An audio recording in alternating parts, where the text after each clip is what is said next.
नमस्कार दोस्तों, एक बार फिर से मैं आपका स्वागत करता हूं सत्य की खोज नाम की इस यात्रा में। और ये सत्य की खोज का दूसरा भाग है, पार्ट 2।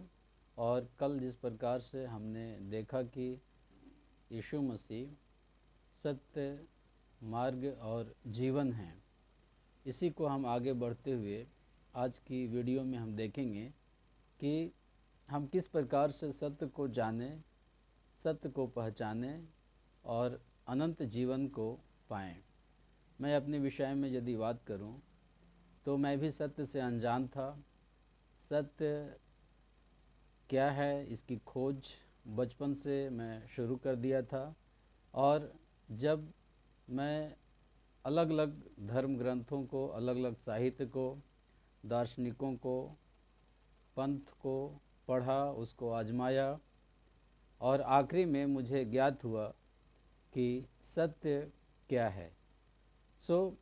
बाइबल इस प्रकार से कहती है कि मार्ग, सत्य और जीवन मैं ही हूँ, बिना मेरे द्वारा कोई पिता के पास नहीं पहुँच सकता।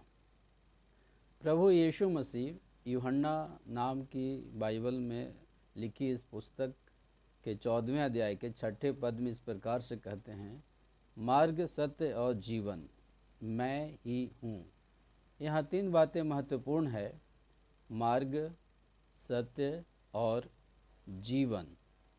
मार्ग क्या है?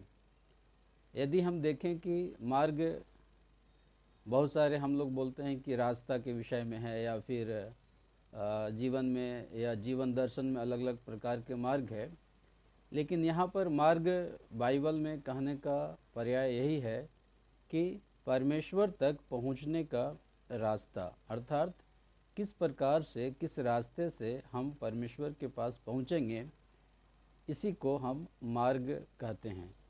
और यहाँ पर मार्ग प्रभु यीशु मसीह के मृत्यु और उसके पुनरुत्थान, अर्थात क्रूस पर जिस प्रकार से उसने मृत्यु को प्राप्त किया और वह तीसरे दिन मृतकों में से जी उठा, और इस प्रकार से मृत्यु और पुनरुत्थान के द्वारा पिता के पास पहुंचने के लिए हमें एक मार्ग प्राप्त हुआ।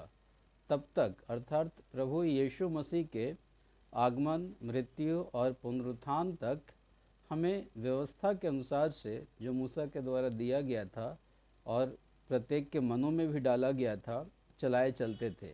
लेकिन जैसे ही यीशु मसीह संसार में आकर जीवन को जिया, मृत्यु को प्राप्त किया, पुनरुत्थित हुआ, हमें एक मार्ग की प्राप्ति हुई। तो पहली बात यहाँ पर यह स्पष्ट हुआ कि यीशु जो यहाँ पर कहते हैं कि मार्ग मैं हूँ। मार्ग अर्थात परमेश्वर तक पहुँचने के लिए जो मार्ग है, जो इन्होंने क्लेम किया, जो कहा, जीवन में जाने के लिए मृत्यु से होकर गुजरना, अर्थात परमेश्वर के पास जो अनंत जीवन है, परमेश्वर के साथ जो अनंत जीवन है, उस अनंत जीवन को प्राप्त करने के लिए हमें मृत्यु को प्राप्त करना जरूरी था। और वह मृत्यु, क्रूस की मृत्यु, अर्थात यीशु मसीह की मृत्यु, यीशु मसीह खुद अपने आप को परमेश्वर के हाथ में सौंपा, मरने के लिए, हमारे पापों के लिए, हमारे श्रापों के लिए और हमारे हर बुरे कर्मों के लिए। और इसके द्वारा हम उस मृत्यु के द्वारा, एक तो अपनी मृत्यु, जो पहली मृत्यु तो सबको होना है, सभी इंसान जो इस संसार में पैदा हुए हैं मृत्यु को प्राप्त करेंगे। लेकिन जो दूसरी मृत्यु है, जो कि मरने के बाद, जो न्याय के बाद जो न्याय होगा, न्याय के बाद जो फिर से एक जीवन और एक मृत्यु, अनंत काल का मृत्यु और अनंत काल का जीवन जो मिलेगा, उस दूसरी मृत्यु से बचाने के लिए यीशु मसीह ने क्रूस के ऊपर अपने आप को बलिदान दिया, अपने आप को वहाँ पर सौंप दिया परमेश्वर के हाथ में। उस मृत्यु के द्वारा हमें अनंत मार्ग की प्राप्ति होती है, अर्थात हम परमेश्वर तक पहुँच पाते हैं। न सिर्फ वह मरा, न सिर्फ वह बलिदान उसका बलिदान हुआ, वह अपने आप को बलिदान स्वरूप भेंट चढ़ाया, परंतु वह तीसरे दिन जीवित भी हो गया।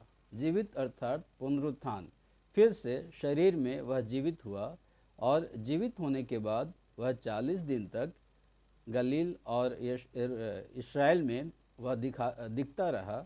लोग अलग अलग जगहों पे समय पे उन्हें देखें और फिर से वह जब उठा लिया गया, तो ये जो मृत्यु के द्वारा और पुनरुत्थान के द्वारा जो परमेश्वर के पास वह फिर से पहुंचा, इसी मार्ग के द्वारा, इसी को मार्ग कहता है वो, इसी मार्ग के द्वारा हमें भी, हम जो हैं जब उस पर हम विश्वास करते हैं, यीशु पर विश्वास करते हैं, तो हम परमेश्वर तक पहुंच पाते हैं। अर्थात पहली मृत्यु से हम गुजरने के बाद दूसरी मृत्यु से हमें कोई भय, कोई डर नहीं होगी। अर्थात जब परमेश्वर का न्याय होगा, महान्याय का समय जो कहलाएगा, जो क़यामत के बाद कहा जाएगा, उस समय परमेश्वर न्याय करेंगे और यीशु मसीह के द्वारा जो हम वहाँ पहुँचे हैं, उस मृत्यु को स्वीकार करके, उस पुनरुत्थान को स्वीकार करके, यीशु मसीह के अलौकिक जीवन को स्वीकार करके हम परमेश्वर तक पहुँच जाएंगे। सो मार्ग यही है, अर्थात यीशु कहते हैं मार्ग, सत्य और जीवन मैं ही हूँ। सो इस मार्ग की प्राप्ति में मैं आपकी सहायता आने वाले वीडियो और संदेशों के माध्यम से करूँगा। आने वाला समय में मैं सत्य और जीवन के विषय में प्रकाशन दूंगा। सो आप इसे देखिए और स्वीकार करिए। जो वचन कहा जाता है, जो वचन बाइबल में लिखा हुआ है, उसे ग्रहण करें और अपने जीवन में यह झांकें कि क्या मैं उस मार्ग को प्राप्त कर लिया है, क्या मुझे उस मार्ग को प्राप्त करने की आवश्यकता है। और यदि आपने मार्ग को अभी तक प्राप्त नहीं किया है, यदि आप इस मार्ग से अभी तक अनजान हैं, तो आप उस मार्ग को चुनें। यह हमारा परमेश्वर से प्रार्थना होगी। परमेश्वर आपको आशीष दे। इस वीडियो को सुनिए और अपने मित्रों में शेयर करिए और आप सब्सक्राइब करिए। Thank you.